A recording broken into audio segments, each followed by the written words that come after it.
और अब बड़ी खबर आपको बता दें रूस के बेलगरद से, जहां पर कई जगह पर धमाके हुए हैं। करीब 1 दर्जन से ज्यादा विस्फोट यहाँ हुए हैं। एयरक्राफ्ट से ये बम गिराए गए हैं सभी। और धमाके के बाद बेलगरद में अफरा तफरी मची हुई है। लोगों में अब डर का माहौल पैदा हो गया है। लोग इधर उधर भागते हुए इस बम विस्फोट में दिखाई दिए हैं, जिसकी तस्वीरें भी हम आपको दिखा रहे हैं। रूस यूक्रेन जंग के बीच की बड़ी खबर देख रहे हैं आप, जहां पर रूस के बेलगरद में कई जगह धमाके किए गए। Убегай, Сибирь! Убегай! Белгород обстреливают дом! रूस यूक्रेन पर ताबड़तोड़ हमले कर रहा है। पुतिन ने जब से नए कमांडर को कमान दी है, तब से उसने यूक्रेन में ऑपरेशन सीरिया शुरू कर दिया है। और ऑपरेशन सीरिया में, जिसमें रूस मिसाइल, ड्रोन और रॉकेट के जरिए हमला कर रहा है, 10 अक्टूबर के बाद जो हमले किए गए, उसमें खास बात यही है कि अब शहरों और मल्टी स्टोरेज बिल्डिंग को निशाना बनाया जा रहा है।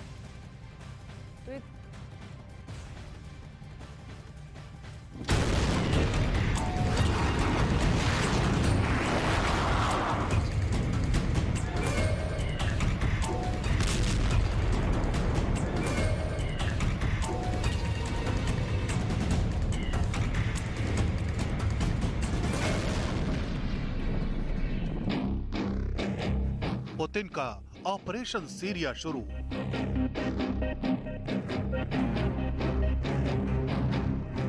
यूक्रेन में तबाही को बेताब रूस।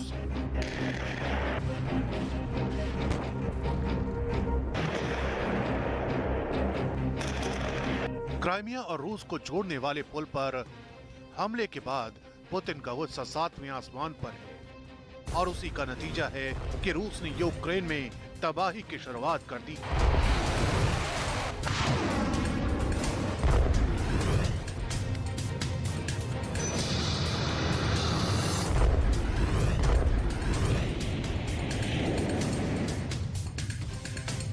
बीते 3 दिनों में जिस तरह से कीव समेत यूक्रेन के शहरों पर मौत बरस रही है, उससे तो साफ है कि यूक्रेन का हाल सीरिया जैसा होने जा रहा है। और पुतिन की सेना ने इसकी शुरुआत भी कर दी है। जानकारों की माने तो रूस यूक्रेन पर सीधे परमाणु हमले से बच रहा है, लेकिन उसकी प्लानिंग बेहद खतरनाक है। ऑपरेशन सीरिया से हारेगा यूक्रेन। बर्बादी के मुहाने पर पहुंचा यूक्रेन।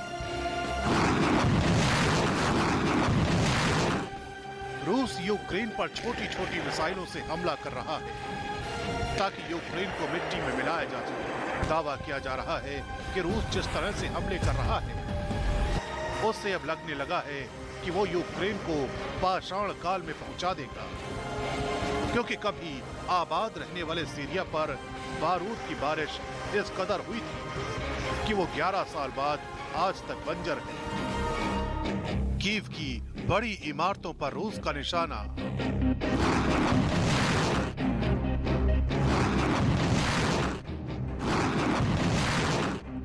यूक्रेन को खंड खंड करने की तैयारी।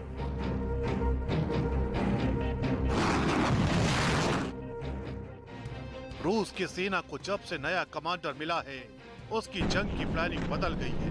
आलम यह है कि कीव में हर संस्थान पर मिसाइलें दागी जा रही हैं। नतीजा ये कि कई हिस्से तबाह हो गए हैं, जिससे साफ हो जाता है कि पुतिन का प्लान यूक्रेन की रीढ़ को तोड़ देना है। और इसी वजह से कीव की बड़ी बड़ी इमारतों पर मिसाइल, ड्रोन और रॉकेट से हमले किए जा रहे हैं।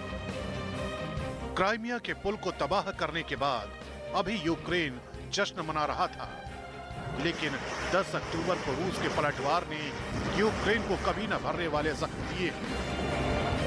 अचानक तेज हुए हमलों के बाद रूस ने साफ कर दिया है कि क्राइमिया पुल पर ब्लास्ट कर यूक्रेन ने सीमा रेखा पार कर दी है। अब जो रूस की तरफ से पलटवार किया जा रहा है, उसमें सिर्फ मल्टी लोकेशन को टारगेट किया जा रहा है, यानी यूक्रेन की हर बिल्डिंग अब रूस के निशाने पर है। रूस ने यूक्रेन के थर्मल पावर प्लांट और कमांड सेंटरों को निशाना बनाया है, जिसके बाद यूक्रेन के कई शहरों की बिजली आपूर्ति भी ठप हो चुकी है। वैसे भी रूस के राष्ट्रपति तो पहले ही साफ कर चुके हैं कि रूस को जो नुकसान पहुंचाएगा उसे बख्शा नहीं जाएगा।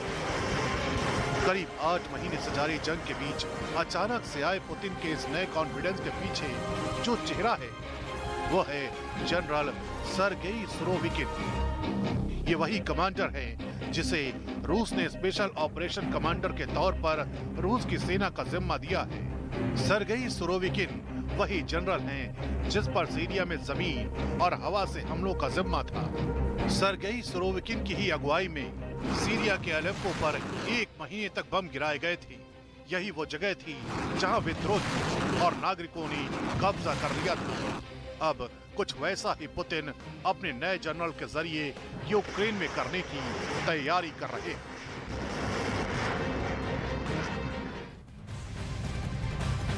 चलिए अब आपको बताते हैं कि 11 साल पहले सीरिया में रूस ने ऐसा क्या किया था कि वो अपने उसी प्लान को यूक्रेन में आजमाने जा रहा है।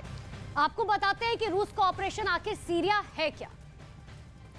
तो सीरिया में विद्रोहियों की आवाज को दबाने के लिए सीरिया और रूस की सेना ने एक साझा ऑपरेशन चलाया था।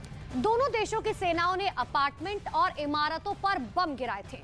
दोनों देशों के सेनाओं ने अलग अलग शहरों में इतने बम गिराए कि वहां कुछ नहीं बचा था। हर तरफ सिर्फ और सिर्फ बर्बादी ही बर्बादी दिखाई दे रही थी। ताबड़तोड़ हमलों के बाद सीरिया के विद्रोहियों के सामने कोई दूसरा रास्ता नहीं बचा तो विद्रोहियों ने सरेंडर कर दिया था। रूस की सेना ने बंकर बस्टर के जरिए हमला किया था ताकि जो विद्रोही बंकर बना रहे थे उन्हें वहीं खत्म कर दिया जा सके। विद्रोहियों पर आग लगाने की मशीनों से भी हमला किया गया था, यानी कि पूरी की पूरी इमारत को जला दिया गया था। सीरिया के अस्पतालों पर भी सेना ने हवाई हमले किए थे क्योंकि उपद्रवियों के अस्पतालों में शरण और इलाज कराने की जानकारी मिल रही थी। इतना ही नहीं, रूस की सेना ने हवा, जमीन और जमीन के अंदर भी हमले किए थे।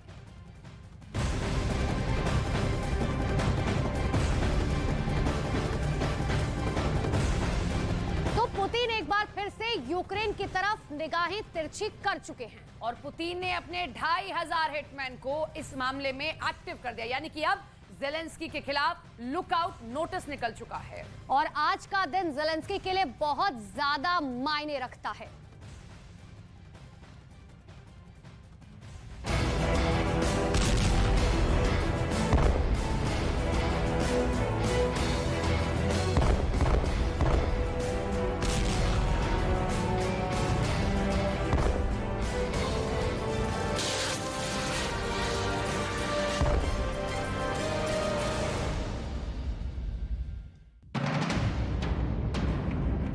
$2500 हिटमैन, पुतिन ने एक आवाज लगाई और 2500 हिटमैन तैयार हो गए।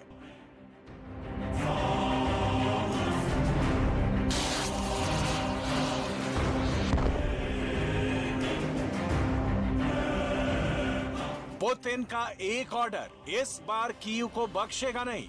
क्या अगले सरप्राइज अटैक में ज़ेलेंस्की का बंकर पूरी तरह तबाह हो जाएगा? ज़ेलेंस्की के सीक्रेट अड्डे पर हिटमैन का हमला कैसे होगा? हिटमैन कौन है? कितना फायर पावर है?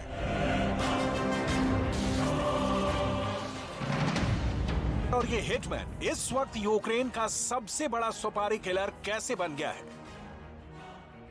10 अक्टूबर को कीव पर दनादन हुए हमलों के बाद पुतिन ने गियर चेंज कर दिया है। पुतिन इस बार ज़ेलेंस्की को माफ नहीं करेंगे, ये सब जानते हैं। बस मौके का इंतजार है और वक्त तय होना है, क्योंकि पुतिन ने ईरान से 2400 नए ड्रोन लेने का ऑर्डर जारी कर दिया है।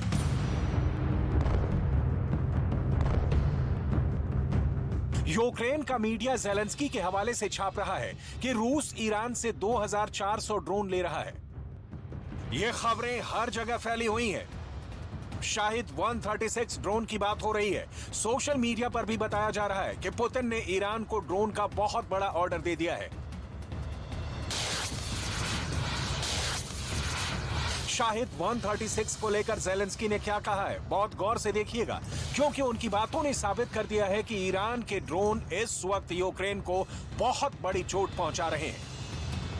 Вчора ворогом застосовано вже більше сотні крилатих ракет, десятки різних безпілотників, включно з іранськими шахідами. І кожні 10 хвилин я отримую повідомлення про застосування ворогом іранських шахід. 10 अक्टूबर को कीव पर पुतिन का जो गुस्सा फूटा था, उसमें 2 बड़े हथियारों की भूमिका थी। इसलिए पुतिन के 2 सबसे खतरनाक हिटमैन देखिए। पहली है कलिब्र मिसाइल और दूसरा है शाहिद 136 आत्मघाती ड्रोन।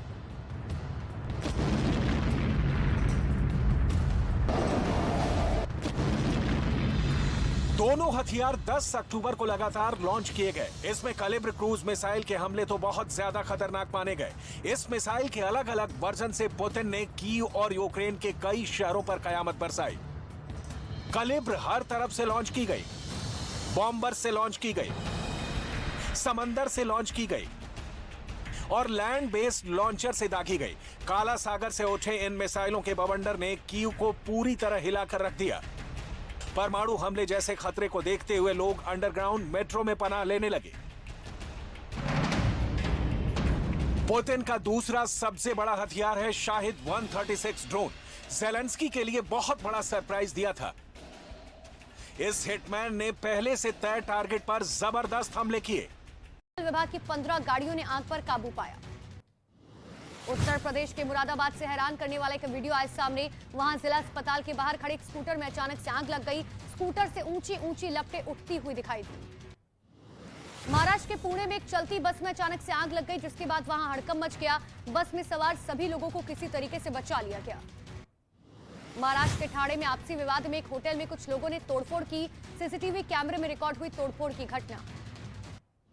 उत्तराखंड के उधम सिंह नगर में बदमाश को पकड़ने के दौरान हंगामा, 2 पुलिस वालों को लगी गोली। फायरिंग में एक महिला की भी मौत। महाराष्ट्र के पुणे में तेंदुए ने महिला पर बोला हमला। वन विभाग ने तेंदुए को पकड़ने के लिए कई जगह पर लगाए पिंजरे। छत्तीसगढ़ के कवर्धा में हाथियों का तांडव।